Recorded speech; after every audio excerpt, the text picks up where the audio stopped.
how do you organize your life when you have so much to do in so little time? It seems to be chaotic, and the phone is ringing, and people are calling, and unexpected emergencies crop up, and things that you expected to happen don't happen, and things that do happen take much longer than you thought and cost much more, and so on. Well, I say, join the human race.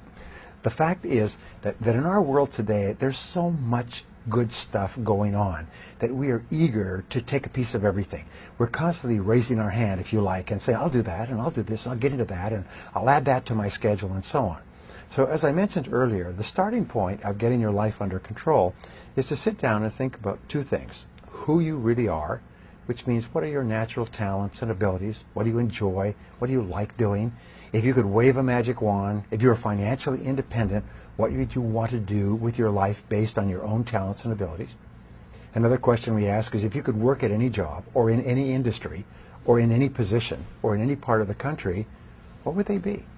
And think them through. At Stanford University, they teach an exercise in the creative thinking part of the business faculty. It's called the 2010 exercise.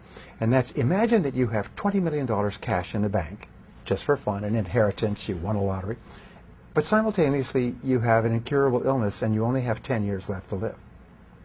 If you had $20 million in the bank and 10 years left to live, what choices and decisions would you make for your life?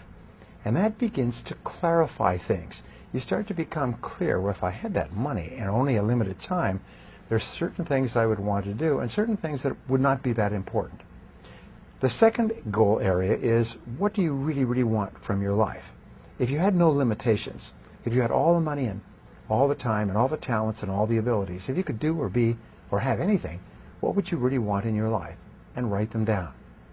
And then what I encourage people to do is make a list of 10 things, 10 goals that you'd like to accomplish in the next year or so, and ask this question. If I could only accomplish one goal on this list, which one goal would have the greatest positive impact on my life? If you could only accomplish one goal in life, which one goal would have the greatest positive impact on your life? Now, for most people, especially when you're maturing in your career, when you're growing up, the biggest goal is money. If you had money, then you could buy a house, home, car, family, lifestyle, and so on. So that's quite normal. For other people, it may be a health goal. For business owners, maybe a business goal. For people with relationship problems, maybe a relationship goal. But ask yourself, if you could achieve one goal or resolve one problem, and remember, a problem unsolved is merely a goal unachieved, which one would it be? And write that down and make that the major definite purpose of your life. Make it the central organizing principle of your life. Now, Wolfgang von Goethe had a wonderful observation about life. He basically said that everything counts. Everything that we do helps or hurts. Everything adds up or takes away. So once you have a very clear goal, then you simply ask yourself, based on what I really, really want for my life, what's most important to me, is what I'm about to do helping or hurting?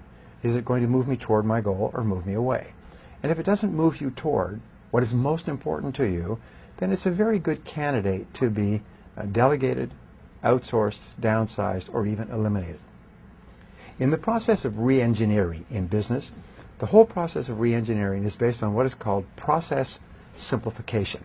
And the way that you simplify a process is you stop doing things. You eliminate low-value tasks to free up more time for the things that are most important to you.